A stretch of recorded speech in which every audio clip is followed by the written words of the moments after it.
Shalom, brothers. Welcome back to the Set Apart Man, the channel where we build men to walk in truth, discipline, and righteousness under the Most High Yahweh. Today's message is going to ruffle a few feathers, but it's okay because truth doesn't cater to comfort. We're talking about how the collapse of government dependency, things like EBT, food stamps, and welfare programs, might actually be a good thing for those of us striving to live set apart. Because Yahweh is using this season to wake women up, to remind women that dependence on government systems will always fail, but dependence on his order will never fail. Before we get into it, man, make sure you smash that like button. Doesn't cost you anything. Drop me a comment down below and subscribe to the Set Apart Man. And I want to hear your thoughts on this in the comments.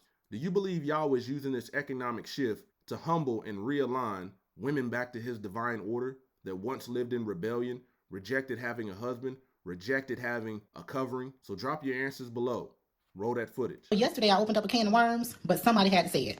The women who used to overlook the 30, 40, 50, even $100,000 a year men are now reverting back to those 40, 50, 60, $70,000 a year men. Why, may you ask?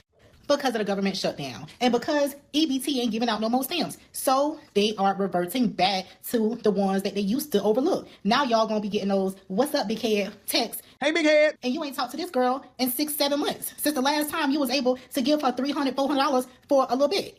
These girls been out here chasing rappers, basketball players, football players, any kind of player, you name it. They've been out there chasing them. And now since they gotta pay cash for them groceries, they looking for them $30,000 to $90,000 a year men again.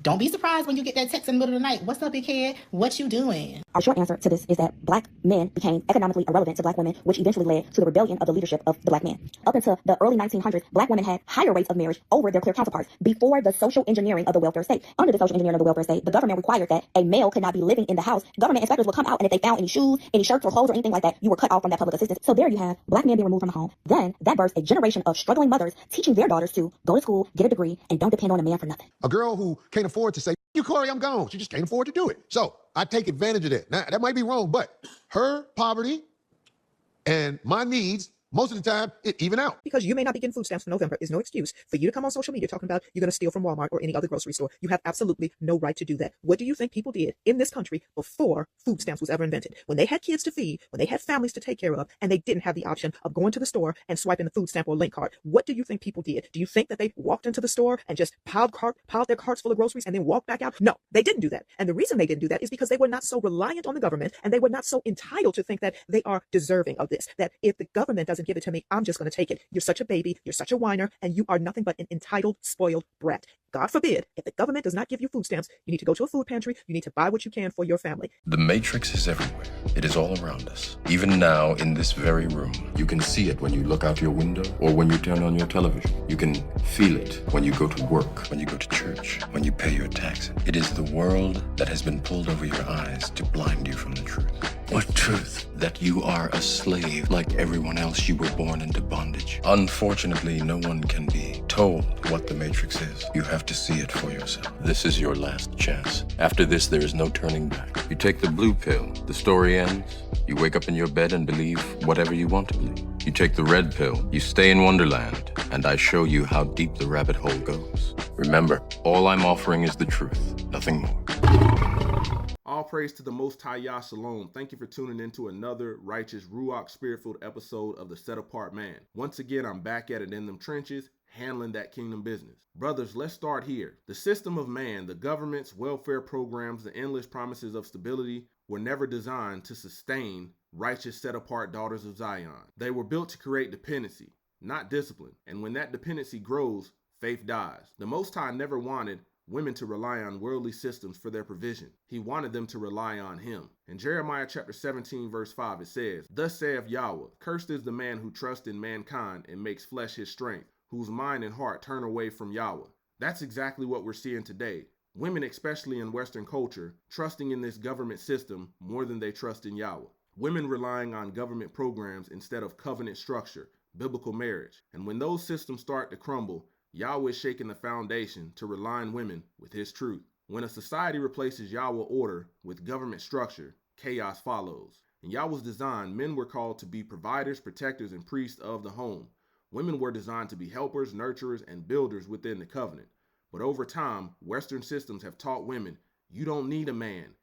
He's dusty. He works a 9 to 5 and that's settling. The government will provide for you. That's not liberation.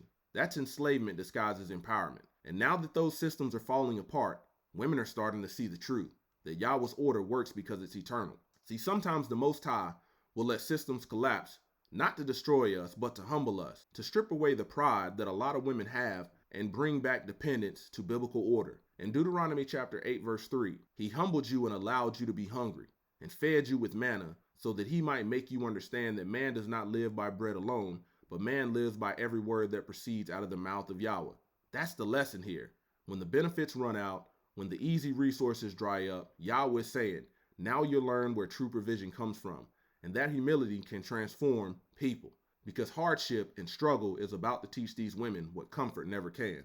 When the system stops feeding rebellion, women who reject marriage, women who don't want husbands, the righteous remnant will start rising. For men who desire biblical marriage, I want you to understand this is an opportunity, not a setback, but understand that this opportunity is gonna take some time, because what's happening right now is forcing a spiritual reset. Some women, not all, but some, will begin to see that independence without Yahweh is just rebellion in disguise. When life humbles a woman, her pride begins to break. And in that breaking, some will realize they were never meant to depend on the government. They were meant to be a part of a righteous covenant with the man of Yahweh. The same way Yahweh humbles his sons to prepare them to lead, he humbles his daughter to prepare them to follow. 1 Peter chapter 5 verse 6 says, therefore humble yourselves under the mighty hand of Yahweh, set aside self-righteous pride, so that he may exalt you to a place of honor in his service at the appropriate time. So brothers, don't see this as chaos, see it as pruning, see it as cleansing. Yahweh is removing the dependency spirit and raising up a generation of women who will understand the value of obedience, humility, submission in marriage, and family order again. The scriptures show us that sometimes fear is a necessary teacher.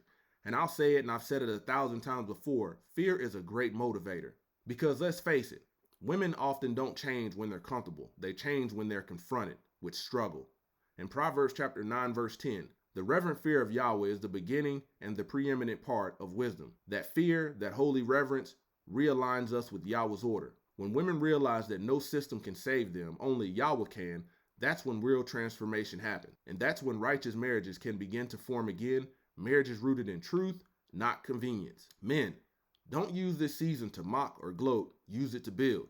Because when the system collapses, righteous leadership becomes rare and valuable. This is the time to prepare spiritually, mentally, and financially, so that when Yahweh brings a righteous woman across your path, you can cover her, not control her. You can lead her with wisdom, not pride.